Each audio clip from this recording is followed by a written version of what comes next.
భారతదేశంలో చెప్పుకోదగ్గ చారిత్రక ఘట్టాలు ఎన్నో ఉన్నాయి. చరిత్ర పాఠాల్ని తిరగేస్తే సినిమాకి కావాల్సిన సరంజామా చాలా ఉంది. కానీ వాటిని టాలీవుడ్లో ఎవరూ టచ్ చేస్తున్నది లేదనే విమర్శలు వస్తున్నాయి. ఇటీవల టాలీవుడ్లో చారిత్రక కథలతో సినిమాలు తీయడాన్ని మన దర్శకరచయితలు విస్మరించారనే చెప్పాలి. చరిత్రలో చాలా సంచలన కథలు ఉన్నా వాటి జోలికి వెళ్లకపోవడం ఆశ్చర్యపరుస్తోంది.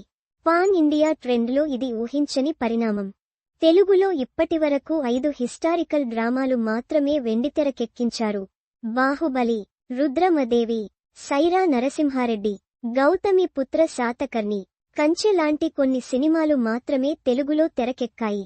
కానీ ఆ తర్వాత పాన్ ఇండియా మార్కెట్ని తెలుగు సినిమా చేజిక్కించుకున్నా రైట్ టైంలో చారిత్రక కథల్ని విస్మరించడం ఆశ్చర్యపరుస్తోందని విశ్లేషకులు చెబుతున్నారు.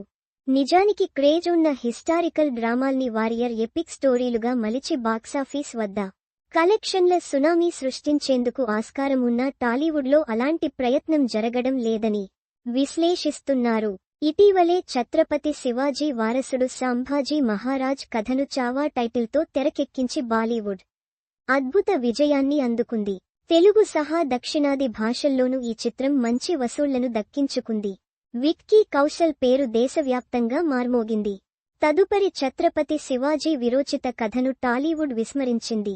శివాజీ మహారాజ్ కథాంశం దేశవ్యాప్తంగా సోషల్ పాఠం. అందరికీ తెలిసిన కథ్. కానీ దీనిని తెలుగులో తీయలేదు. ఒకవేళ తెలుగు దర్శకుడు తెరకెక్కించి ఉంటే పాన్ ఇండియాలో వసూళ్లు దక్కేవి కదా. కానీ ఛత్రపతి కథను కూడా బాలీవుడ్ ఎన్కాష్ చేసుకోబోతోంది. ఓవైపు సౌత్ డామినేషన్ అంతకంతకు పెరుగుతున్నా చరిత్రలో సమున్నతమైన కథాంశాలను తెరకెక్కించడంలో ఇప్పటికీ టాలీవుడ్ వెనకబడిందనడంలో సందేహం లేదు.